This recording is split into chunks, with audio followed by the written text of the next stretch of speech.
Assalamualaikum warahmatullahi wabarakatuh. Perkenalkan, nama saya Lydia Liani dengan NIM 2101273.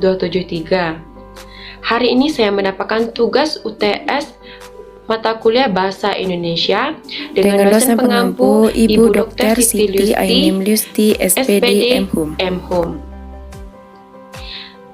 Kali ini topik yang akan saya bahas yaitu topik kelima tentang pola kalimat dasar.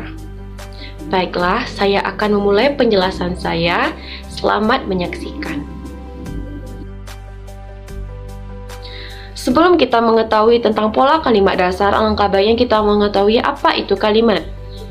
Menurut pendapat Alwi, kalimat merupakan satuan bahasa terkecil dalam wujud lisan ataupun tulisan.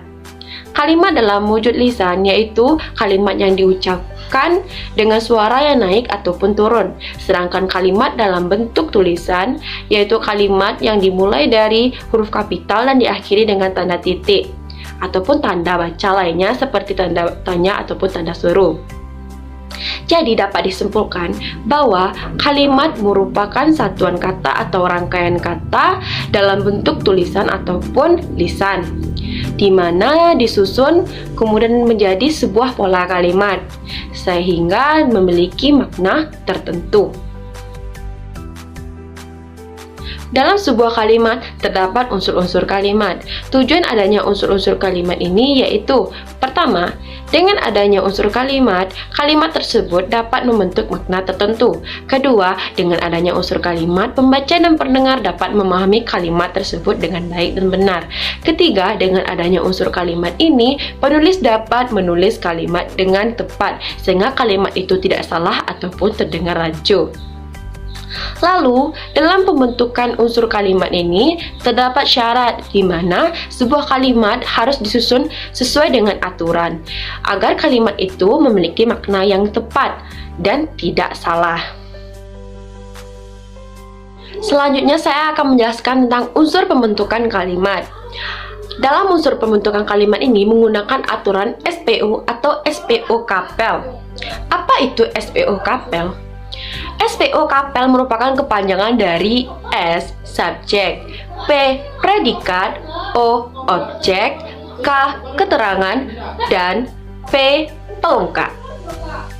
Selanjutnya saya akan membahas tentang subjek, predikat, objek, keterangan, dan juga pelengkap. Unsur pertama adalah pembentukan kalimat yaitu subjek.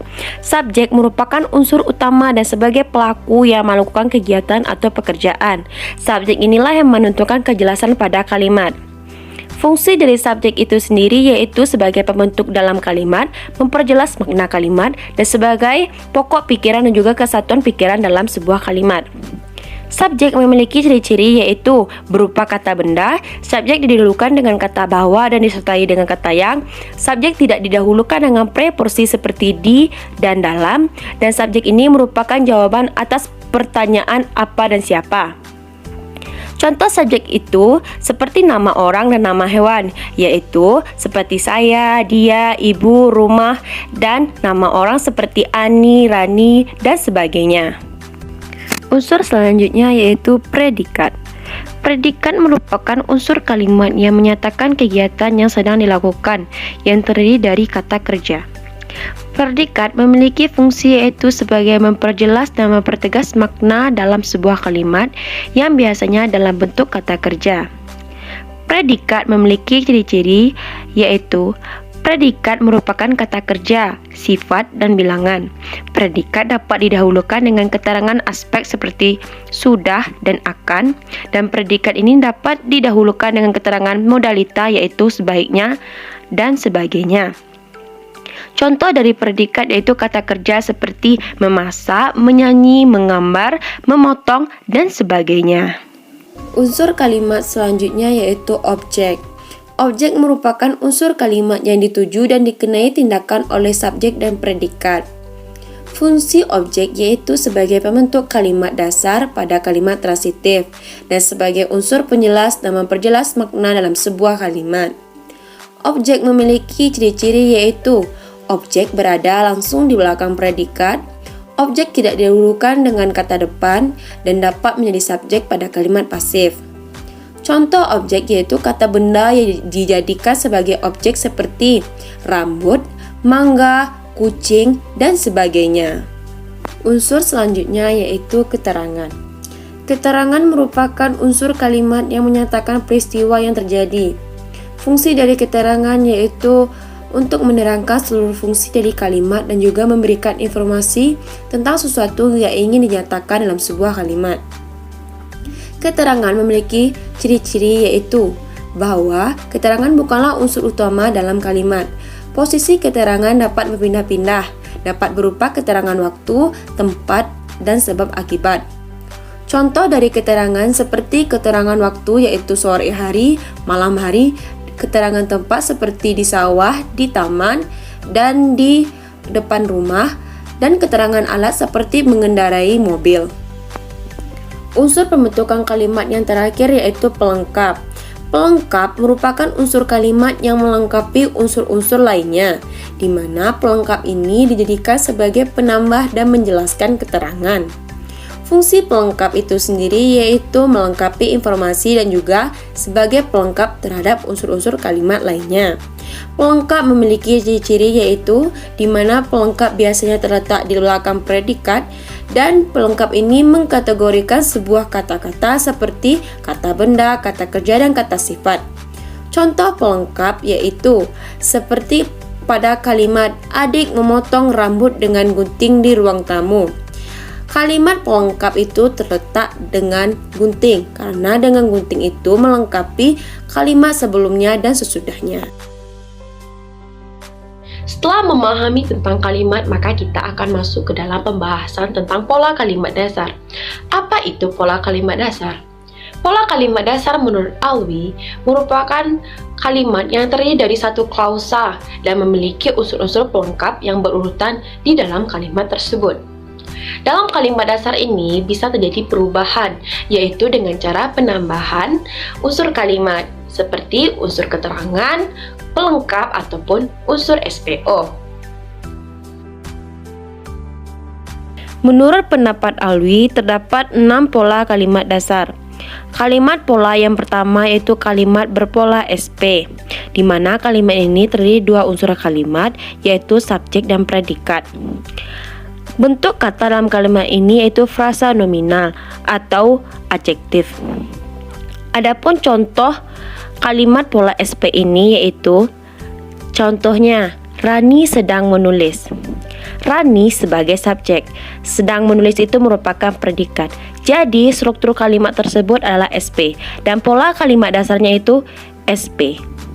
Pola kalimat yang kedua yaitu kalimat berpola SPO, di mana kalimat ini terdiri dari 3 unsur kalimat, yaitu subjek, predikat, dan objek. Dan jenis kata yang digunakan itu frasa nominal atau verba. Contoh dari kalimat berpola SPO ini yaitu Sana sedang memasak mie. Subjeknya yaitu sana, predikatnya itu sedang memasak, dan objeknya itu mie goreng. Jadi, struktur kalimat tersebut adalah SPO dan pola kalimat dasarnya yaitu SPO. Pola kalimat ketiga yaitu pola kalimat SPPL, di mana terdiri dari 3 unsur kalimat yaitu subjek, predikat, dan pelengkap. Jika tidak ada perubahan, maka pola kalimat tersebut akan tetap. Contoh kalimatnya yaitu seperti Susi sedang bermain lompat tali.